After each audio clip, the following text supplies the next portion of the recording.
Assalamu alaikum, I'm Aisha and you're watching Samaa News. Here are today's headlines.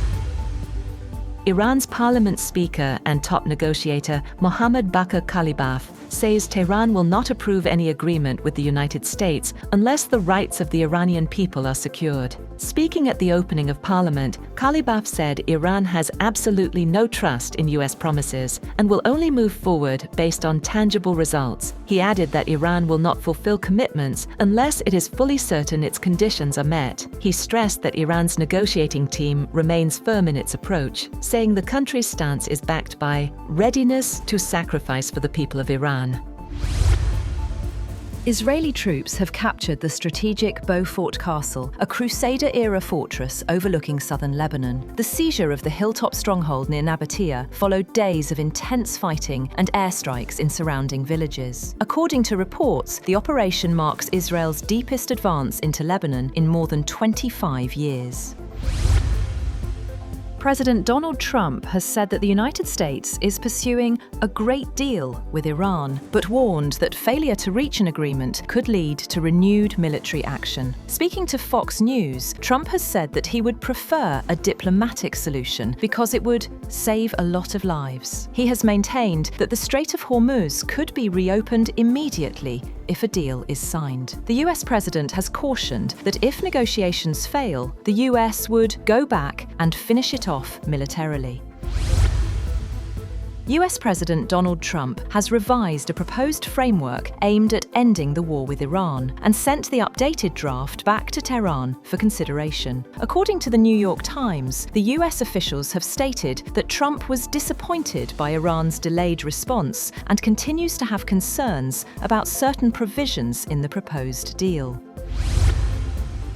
On the other hand, US Defense Secretary Pete Hegseth has warned that Washington is ready to restart attacks on Iran if diplomacy fails, while urging Asian allies to sharply increase defense spending to counter China's growing military power. Speaking at the Shangri-La Dialogue in Singapore, Hegseth said the United States remained capable of resuming operations against Iran, even as it continued to focus on security challenges in the Asia-Pacific region. Hegseth said negotiators from Washington and Tehran were still trying to bridge major differences, blocking a deal.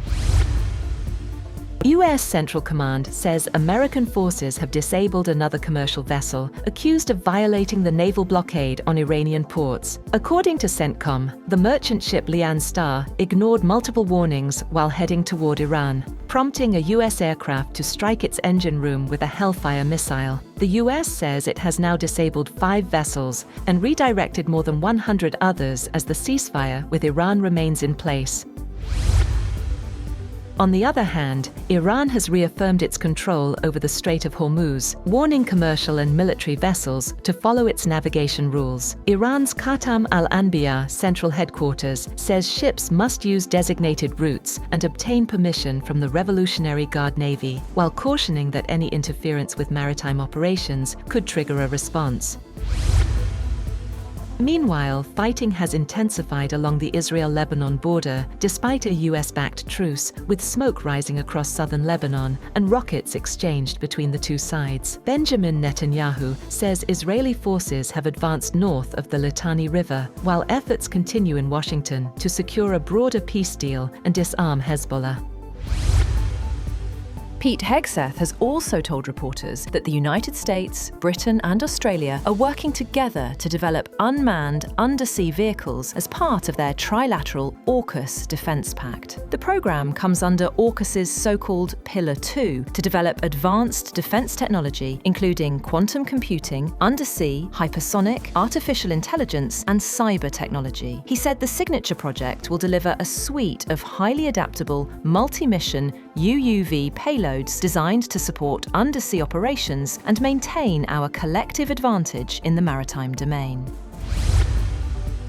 US President Donald Trump has suggested cancelling all musical performances at the Great American State Fair in Washington, D.C., after several musicians pulled out of the event. The fair, organised by Freedom 250 to mark America's 250th anniversary, is scheduled to open on June 24th. Organisers previously announced that Trump would launch the celebrations with a formal opening ceremony.